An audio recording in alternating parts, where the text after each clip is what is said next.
There's anger in the air and far too much hostility on the left, the right, red state versus blue state. Politicians, it seems like, are feeding the flames instead of binding the wounds. In this election season, there already have been two attempts on Donald Trump's life and threats against Kamala Harris. They now must speak from enclosures made of bulletproof glass. Meanwhile, an Alaska man's been arrested after allegedly threatening to torture and kill six Supreme Court justices and their relatives. So hate and division have been growing, and there is even talk of a second civil war should Trump lose the election. What's the answer? How can our nation be brought together? That's our agenda today, and with us is Lyle Greenfield, author of Uniting the States of America, a self-care plan for a wounded nation, written with the goal of finding solutions for the current state of political divisiveness in America. Greenfield's a man of many experiences. He's worked in landscaping, construction, door-to-door sales. I did that one time. And a brewery before becoming a copywriter in New York City. He served as president of the Long Island Wine Council and started a music production company and is a founding member and former president of the Association of Music Producers. Now, before we begin our discussion with Lyle, I'd like to encourage you guys to subscribe to Lean to the Left, where we focus on today's politics and the key social issues of our time. Please feel free to comment about the episode. And to support our work, please hit the thanks button and make a donation. Truly, every little bit helps. Now, Lyle, welcome to our podcast. Sorry for the commercial there. It's quite all right, and I'm very happy to be here. It's been a pleasure to meet you already, Bob. Thank you. Thank you so much. Appreciate that. Now, first, with that varied background of yours, Lyle, what prompted you to become an author and write this book? Regarding the music production company you mentioned, which is called Bang Music, I founded that in 1989 after a 15-year career as a copywriter and creative director in advertising agencies.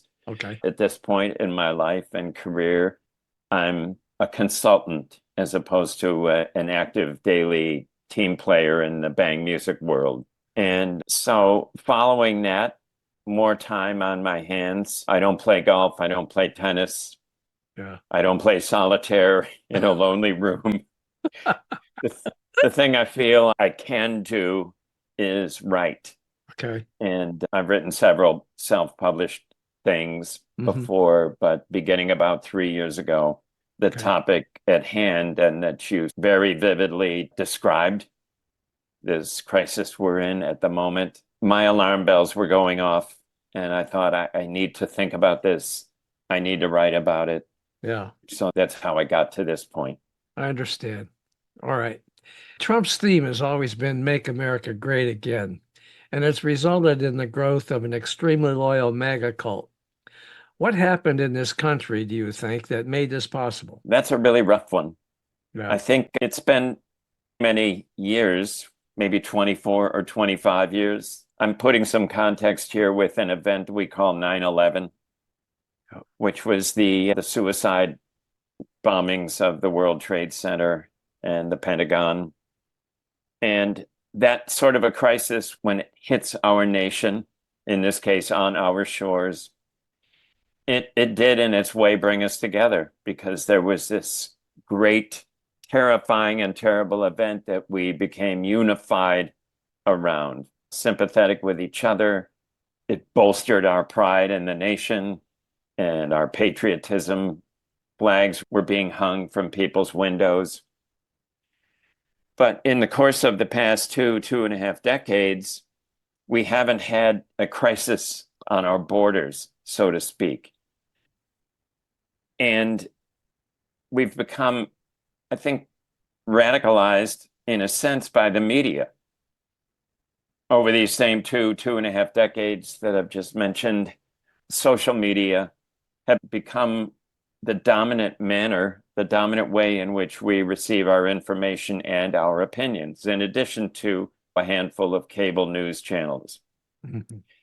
And the way both politicians and pundits and commentators drive ears and eyes to their channels and their message is by speaking louder in more hostile ways, looking for controversial ways to attract an audience.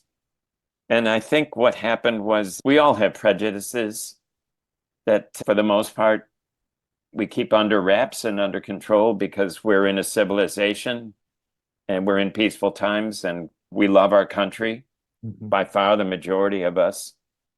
But for others, the baiting, the vitriol, the angry rhetoric, it was a way to let the hostile forces, let the demons out of the bottle and out of the closet. And this kind of feasting on it, I think, has been going on not simply in the past 2 to 3 years, but over the past couple of decades. And there are a few political figures, and you mentioned Donald Trump, who've seen, I even hate to put it this way, but great opportunity in fanning those flames, putting water on that garden, so to speak. It is disturbing, but here we are. Yeah. Lyle, shortly after, I think the day after the election, I was playing softball with a bunch of people my age here in Myrtle Beach, South Carolina. And as you probably know, South Carolina is a completely red state. And so people were obviously talking about the election. And I overheard a number of my teammates in this discussion. And one guy said, now we can say whatever we want. And there was an African American player standing next to me, and he just looked at me and he said, oh my God, what are we getting into? And you know what? Now I know what we got into. And it worried me then, and it's been worrying me ever since. And it doesn't seem to stop. Biden, when he was elected, said that he was in the battle for the soul of our nation. And he tried his best, but still, we have this horrible rhetoric and these horrible divisions to the point where people are taking pot shots at politicians. I certainly don't want to see Donald Trump get hurt, but nor do I want to see Kamala Harris get hurt, or nor do I want to see 6 Supreme Court justices get hurt. Somehow or other, this has got to stop. That commentary on our State of the Union, it's the disturbing state that we're in right now, and that I at least attempted to address in the book. Okay. It is a difficult situation. Yeah. And this idea that people felt, especially when I'm going to say that Donald Trump was president of the United States, that's arguably, and people have always said it, the leader of the free world, the leader of the most powerful nation on earth. Yeah. So when that individual speaks, no matter what the more moderate among us feel about that type of speech, but if really harsh name calling and rhetoric is coming out of the mouth of that person from in that position, for many others, it's who let the dogs out. It's permission granted to feel, think, and speak that way. So it's unleashing the demons as opposed to the better angels. It's a very tricky situation for us. Okay, Trump supporters and those who oppose him both claim to love America. You agree with that? Yes, they do. Yeah. Oh, yes, they do. So what's that really mean, to love America? It apparently means different things to different people. Uh-huh. I have a version of it that's in my heart. It means to understand the ideas, philosophies, and intention of our founding documents that have to do with freedom and equality and an opportunity for happiness for all, including freedom of speech and, yes, freedom to carry your weapon. Sure. For others, I think it's involved a circumstance in which there's loving a different kind of idea about America, but with it goes a kind of hatred for the ones who disagree with you, don't agree, a sense that And we're hearing it from both sides, accusing the other of being a danger to our democracy, a danger to the country. This is what I think is really tricky, because I wonder to myself, have we forgotten when we say the Pledge of Allegiance, what it is we're saying the Pledge of Allegiance to? Right. The United States of America, and to the republic for which it stands. What is that republic for which it stands? It stands for the republic that was formed and described by the Constitution and the Declaration of Independence. And those documents, at the time that they were written, many years ago, before I was born, we're coming up on what will be the 250th anniversary of the birth of our nation, so to speak. And those documents did not describe at the time the way the country existed. They described an ideal of what the country could be or should be as it developed, as we grew in population, providing us with an instrument, a manual, so to speak, along with its amendments for how we achieve those goals of freedom and independence and respect, and also the separation of church and state. John Meacham, the author, and I'm going to say educator and political scientist, wrote the beautiful book, The Soul of America, 4 or 5 years ago. And he describes in this book, in, I think, readable language, a history of this country dating back a couple hundred years, certainly including the Civil War, and describing to the reader and to himself the horrifying events and divisions that were created and the country has gone through and ultimately survived historically. And I think what he was attempting to do, of course, is put this particular moment in perspective. And what's difficult now, I think, is that because it's hard to put your fingers on the level of hate, the level of rhetoric, the vitriol. Like you say to yourself, and I say to myself, where is this coming from? Yeah. I can't point a specific reason that this is happening, but here we are. Yeah. And we're going to fix it, Bob, right here. What are some ways we can do that? It won't happen overnight. I think the solution to the problems we're discussing right now, it's not like bringing your car to the garage and they say, we'll have that oil change and the muffler replaced by the end of the day. Call you by 5 o'clock. Sure. It won't be like that. But it will have to be a combination of initiatives that involve elected leaders, the current state of governance, and the will of the American people. So with regard to the ideas, I attempted to conclude the book with a 10-point plan. Okay. I'm going to hold the book up. Okay. Just for all of us to see. Okay. Who might be interested. Okay. And the idea for doing this was, it's one thing for so many of us, whether it's commentators, backyard friends and neighbors, over the dinner table, at a bar or a pub. It's one thing to get into arguments about these things and speak to each other about the obvious. And I think it's another thing entirely to decide, we ought to fix this. Any 10-step program, any clinic, many governments will say that in order to overcome addiction, you have to acknowledge that you have a problem. Okay. And we need, as a nation and as a leadership, to acknowledge there's a problem here. Part 2 of that is you have to want to fix the problem. And that requires some sacrifice on everybody's part. Now, we're not going to get 340 million Americans to sit in a fluorescent lit room on folding metal chairs facing each other to talk about the problems. We do need some consensus. And let me talk about a problem from the point of view. We'll get to the leadership, but here's my problem with the wonderful citizens, my fellow citizens of this nation we love so much. In a democracy, we're in charge. So we have to show up and do, at the very minimum, our civic responsibility, and that is vote. Absolutely. It turns out that far less than 30% of registered voters over the past 25 years have voted in primaries. Now, I cannot explain this except that people are holding down jobs, raising families, running to the supermarkets.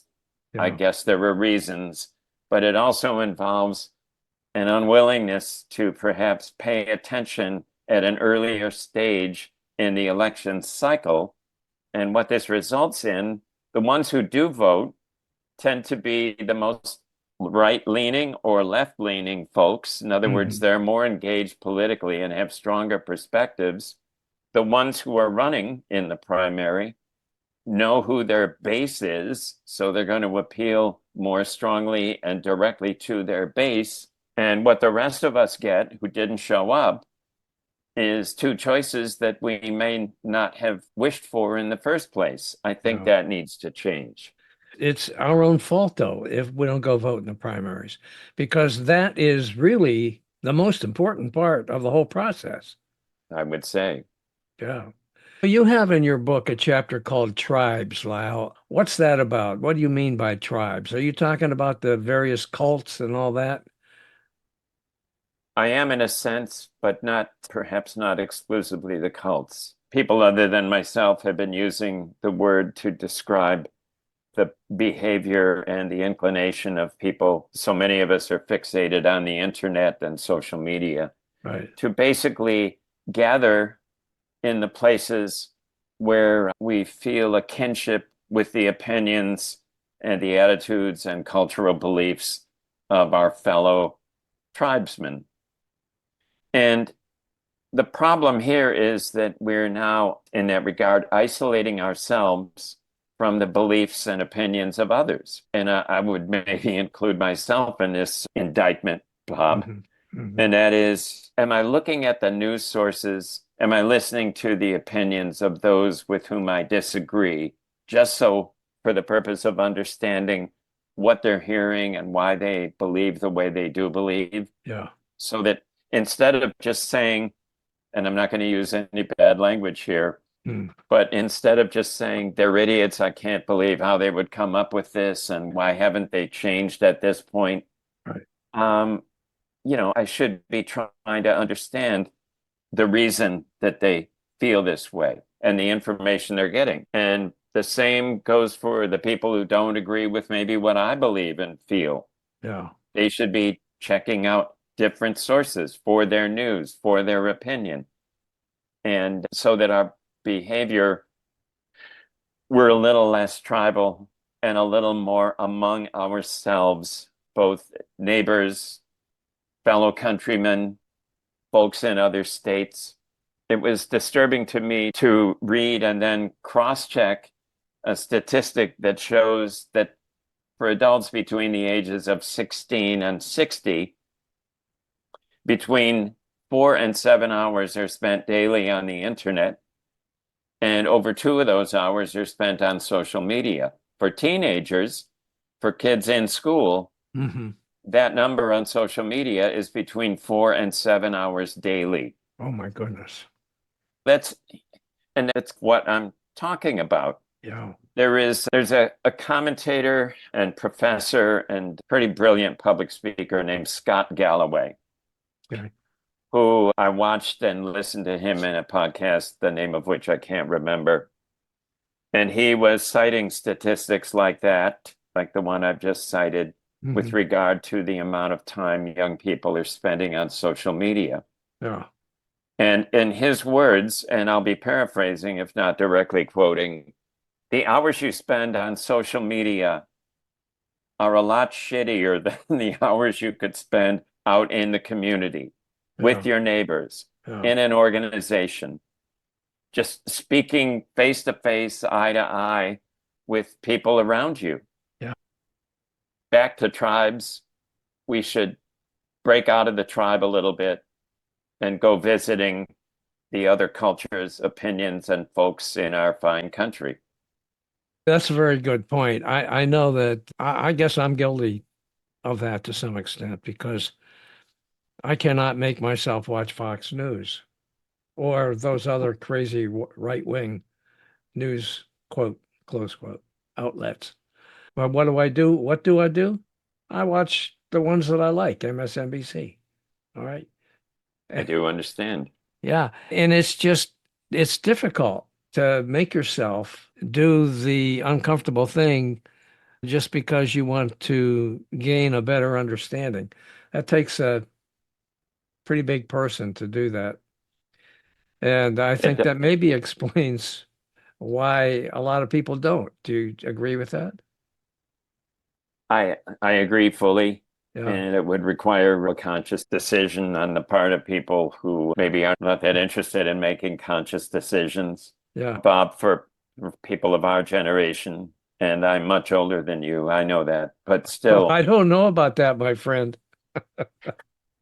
we we may have grown up in a time when there were only three choices on your black and white television. Yeah, we And it was did. ABC, CBS, and NBC. Yep. And you had to choose the middle-aged white man in a suit that Uh-huh. you wanted to get your news from. That's right. And generally, that person back when wasn't editorializing too much. Uh-huh. There was a half hour of nightly news, and I suppose the rest was up to you in terms of reading your local newspaper. There was no internet, there was no hundreds of thousands of choices, Well, no little groups you could join. It well, was David, Chet Huntley, and Brinkley, Walter Cronkite, yeah. and it was about hurricanes and the Cold War and the Hmm. spacewalk and presidential elections and Right. Right. the debate. Yep. And for more information about this, please listen to Billy Joel's We Didn't Start the Fire. Yeah, that's right. He's got a 4 decade history in a 3 minute song. That's right. Yeah, Oh man. I'll tell you what, I know exactly what you're talking about. I started my career as a reporter, as a journalist when I was about 20 years old. And it was back during the days, I'll just say that one of the first major events in the coverage that I did was when President Kennedy was assassinated. yeah, And that was the thing that drove me to pursuing a career in journalism. That was just to say that when that yeah, assassination took place, I was in a newsroom and the United Press International wire began. And when there were five dings, that meant a flash, and that meant the biggest story ever. And that's when the United Press International broke in with the news that Kennedy had been shot. yeah.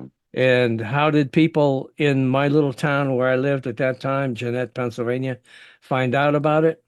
They found out about it because we remade the front page of the paper, and I took copies of the paper out on the street and gave them away to people and yelled, "The president's been shot, the president's been shot."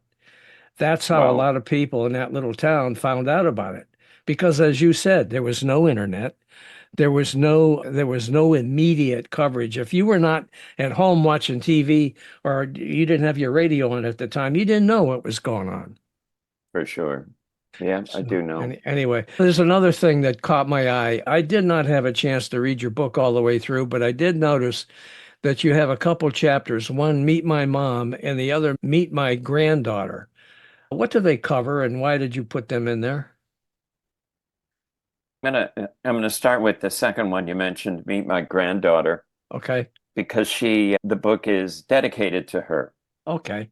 and to other grandchildren in our family, and then by extension to all of our grandchildren and little ones. But in the case of Ava Marie, at the time that I was beginning the book and writing her chapter, Hmm. she was maybe one. And whenever a kid is born in our family, I always think, what is the country, what is the world going to be like when she's my age? Yeah.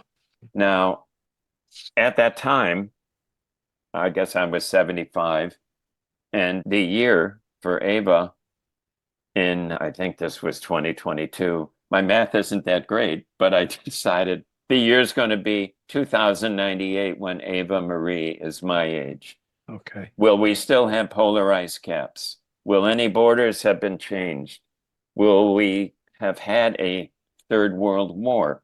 Will we be at peace? And what will the country be like following Ava's second term as president of the United States? Okay.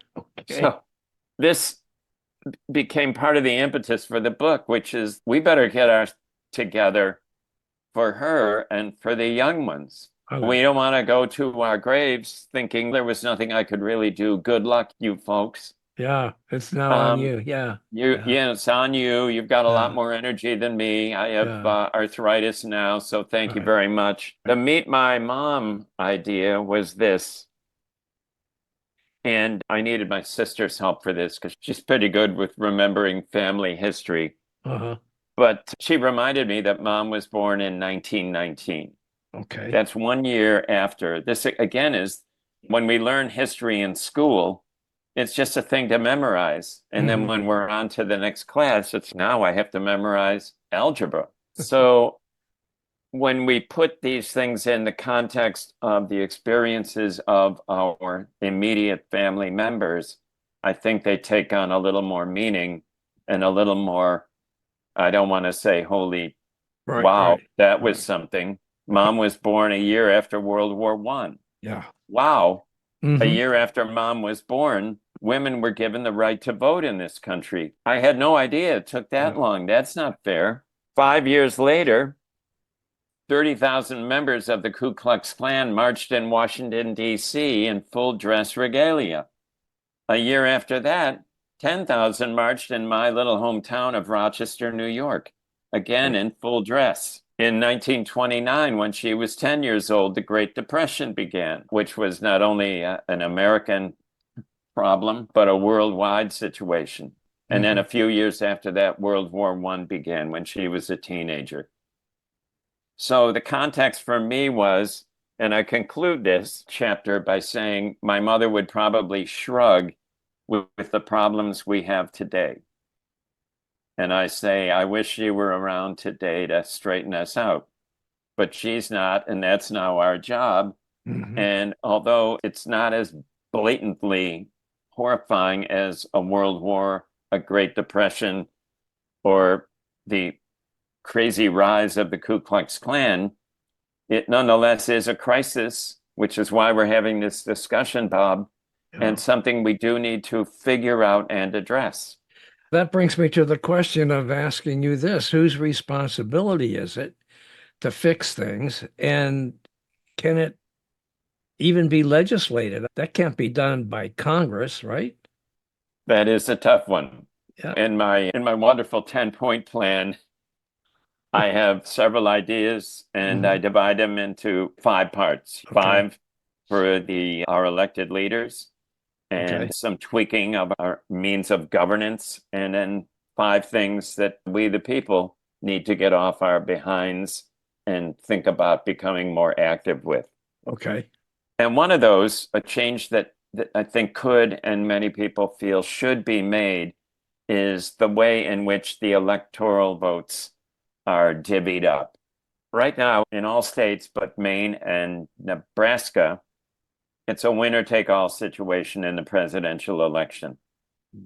So you mentioned earlier, Bob, South Carolina, and you used the phrase, it's a red state. Yeah.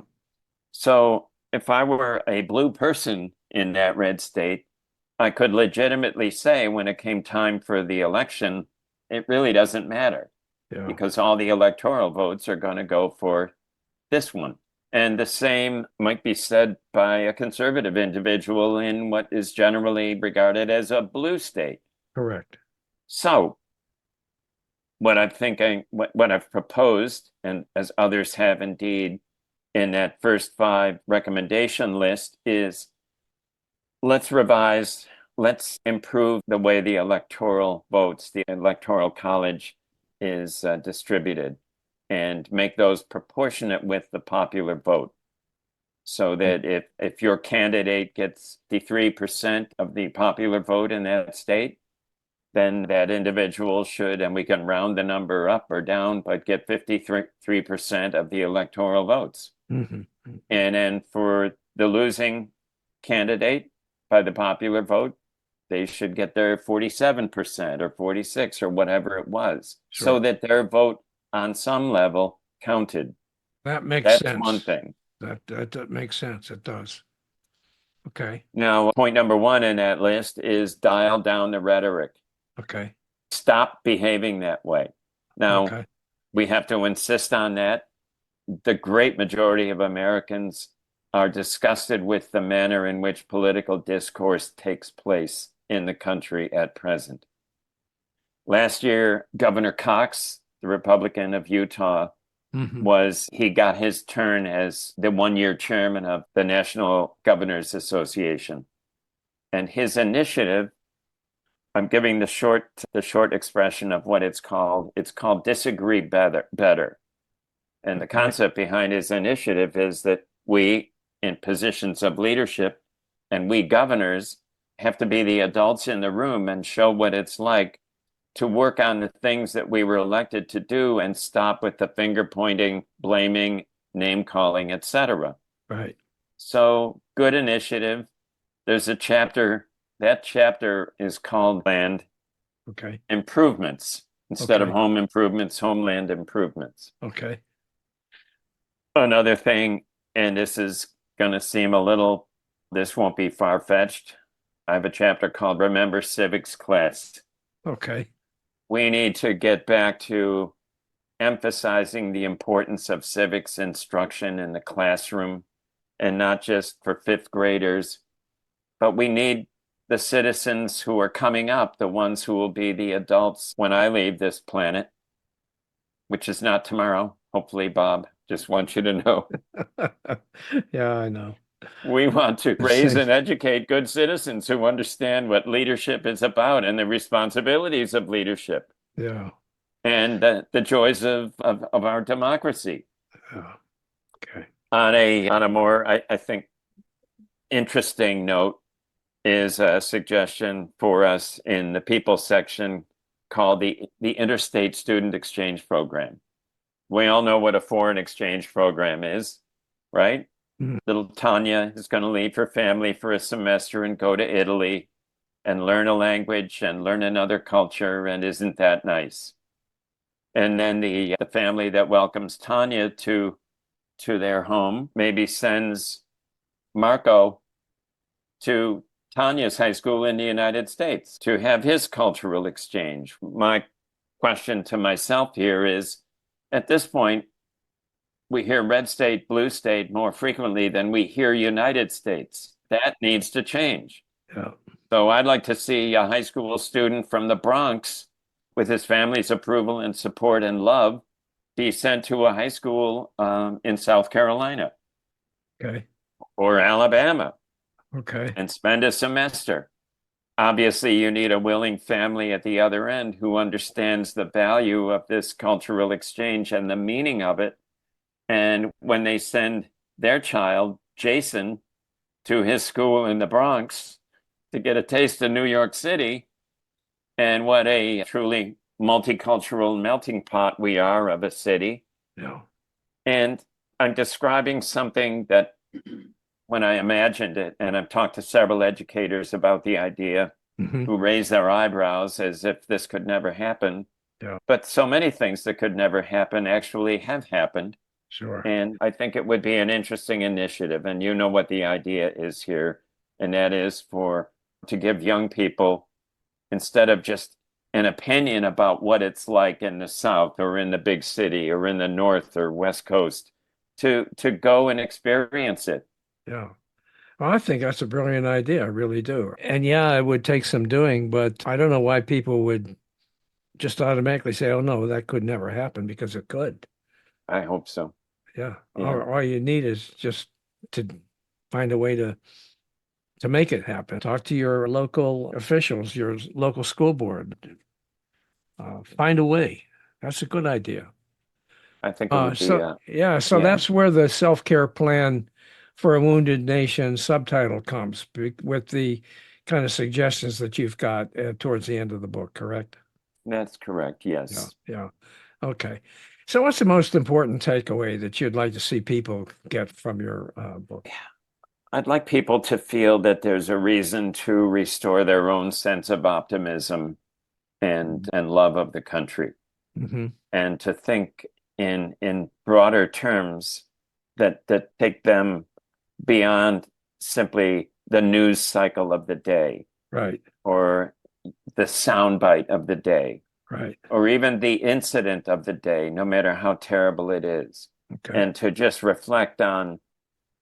And this is tough. This isn't me suggesting, hey, let's all go back and get on YouTube, or get on the Zoom call together and read the Yeah. Constitution out loud. Yeah. But it's to reflect on, look, what have we got here Mm-hmm. in our Constitution, in our founding documents, in the principles that have kept this country vibrant Yeah. with all the corrections along the way for almost 250 years. Should, I think, be in awe of the fact that document, that Constitution, is the longest serving document of governance in the world. This country, which is still a relatively young country, we've held this, it's taken the will of many inspired and intelligent people. It's taken the will of millions and millions of people who at times have had to march in the streets to get what was necessary, whether it was racial equality, civil rights, women's rights. But we've come this far, and we can't, I think, for the life of me, imagine that we would allow the rhetoric, the bad behavior, the hostility to take us down at this point. That's the wrong reason altogether. We need to have the will to work this out and get back on track. All right. Where can people find your book? Is it Amazon mostly or what? I have one here, Bob. If you, Okay. it is available on Amazon in both the hardcover and a Kindle version form. Okay. Um, do we have a moment for a little anecdote I could share with you? Absolutely, we do. Okay, Of course good. we do. Sure. My wife is just an avid hockey fan. Okay. She's from far upstate New York, Okay. where things get really cold in the winter, I know about it. and taking hockey in school. Hmm. She's a tough little cookie, I'll tell you that. Marriage, I was forced to become a hockey fan as well. Okay. So our team, her team, the Rangers, the New York Rangers, Uh-huh. didn't quite do it this year. But there were no tears and hanky wringing. We still had to watch all the playoff games. Right. It's disturbing to me because before the hockey season is over, you've seen as many as 115 games or something. Okay. Her husband would say, "Can't they stop? Yeah, I It's know. not winter anymore. It's going to be summer." So the Stanley Cup playoffs were between a Canadian team, the Edmonton Oilers, Hmm. and a Florida team whose name, I think it was the Panthers, but I'm uncertain. The Okay. Panthers or the Lightning, but a Florida team. So at Okay. the beginning of every hockey game is the national anthem. Okay. And in the case of teams from two different nations, in this case, Edmonton, Canada, there are two different national anthems sung Right. at the beginning of the contest. Yes. And what was really interesting to me is that when it was time for "O Canada" Okay. in the Canadian stadium, Uh-huh. the entire seated audience of 20,000 sings the national anthem. Right. Whereas when the Star Spangled Banner was sung Hmm. by whomever the performer was, Hmm. people stand, take their caps off, and put their right hand across their chest or Right. whatever, Right. but nobody sings. Right. Except for So my wife. thank you. She sings the Star Spangled Banner better than most of those performers, let me tell you. A grateful nation thanks her, Bob. That's right. So Not only that, in she's cute. perfect. So in what may or may not have been I can't recall whether it was the final game of the series, It took place, I'm going to say, in Florida, and it was Alanis Morissette, who is Canadian by birth, Okay. the very popular female singer. Mm-hmm. She sang first the Canadian anthem, and all the Canadians in the audience singing it out. Mm-hmm. And then now she's singing the Star Spangled Banner. So Right. I almost think that out of shame, suddenly all the Americans are singing along. So it's an interesting, I raised the anecdote because I think in some respects, it wouldn't take that much to tweak and renew our vows to the larger concept of the nation, the United States. Okay. And that is the intention of the book. I will have no idea if I've succeeded. I gave it a shot, and this has been great. Absolutely. You did. And that's awesome. Lyle, I really appreciate you being on with us today on the Lean to the Left podcast. And I hope you guys listening to this and watching it found some value. I did. I think that this guy's really done a great service with this book of his. Lyle, thank you so much. I really appreciate it, Bob. Thanks so much for having me. Hey guys, thanks for watching. I hope you enjoyed this Lean to the Left video and that you found it interesting and informative. Please visit on a regular basis and check out our interviews with guests on topics that focus on progressive politics and the important social issues of our time. Now, our interview shows stream on Mondays with special episodes on Thursdays. And you can check out upcoming shows, guests, and topics at podcast.leantotheleft.net. Subscribe to our audio version there and to our video shows here at YouTube. And follow us on social media. Facebook at Bob Gaddy and the Lean to the Left podcast. Now it's two. Bob Gaddy is one Facebook page, and the Lean to the Left podcast is a second Facebook page. Twitter at Lean to the Left 1. Instagram at Lean to the Left 1. TikTok at Lean to the Left. LinkedIn at Bob Gaddy. And YouTube at Lean to the Left. Now, I hope you'll support Lean to the Left as well so we can keep things going. Just click on the Donate tab at the top of the leantotheleft.net homepage and contribute by buying me a cup of coffee. That'll really help and would be much, much, much appreciated. Now, this is Bob Gaddy signing off for Lean to the Left. Thanks for sharing your time with us.